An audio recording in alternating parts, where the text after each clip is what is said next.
as many of you already know, our book, Me, the Mob, and the Music, that came out a few years ago, is going to be a film.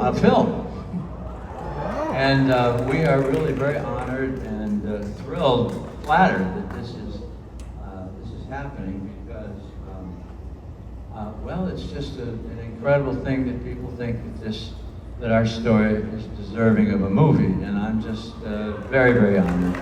Thank you. The story, basically, of Me, the Mob, and the Music is essentially an autobiography with about 2/3 of it devoted to our very, I don't know, tumultuous, scary relationship sometimes with Roulette Records, the label we had the bulk of our hits on. And the reason it was tumultuous and freaky and scary was because unbeknownst to us, when we signed with Roulette Records in 1912, Roulette, in addition to being a pretty good functioning little independent label, was also a front for the Genovese crime family in New York. This made life really interesting for us. And of course, you know, while we were moaning and hanky-panky, and this very dark and sinister story was going on behind us that we really couldn't talk about. And we really didn't mean to write the book. What I mean is, we started out, we were going to call it Crimson and Clover, and we were going to do a book about writing songs and being in the studio and all that stuff. But we got about 1/3 of the way into the book and realized that if we didn't tell the Roulette story, which really was the story, that we were cheating ourselves and everybody else. But I was a little nervous about doing this. Some of these guys were still walking around. So we wanted to be very careful. And so the book kind of got put on the shelf for a couple of years, and until the rest of the Roulette regulars, as I call them,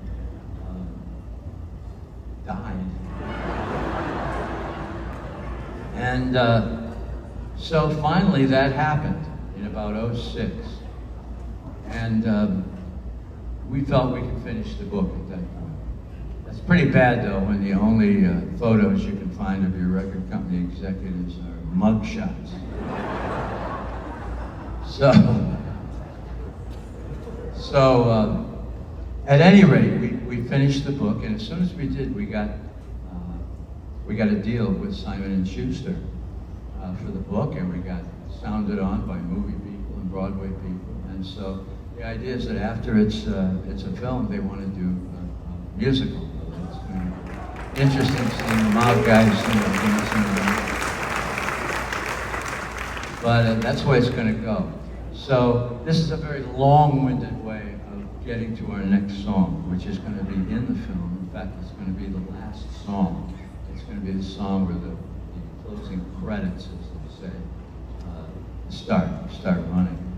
And it's a song that we had a big hit with earlier on in our career. And we changed the arrangement drastically, slowed it down, did it acoustically, and what's amazing to me is how the lyrics stand up in this very somber moment at the end where Morris Levy, the head of the record company, dies. And we're sort of left alone. And what's amazing is that it works. It worked as sort of a poppy love song in 1967, and it's going to work in this slow version. We thought we would do it for you tonight, and I hope you dig it.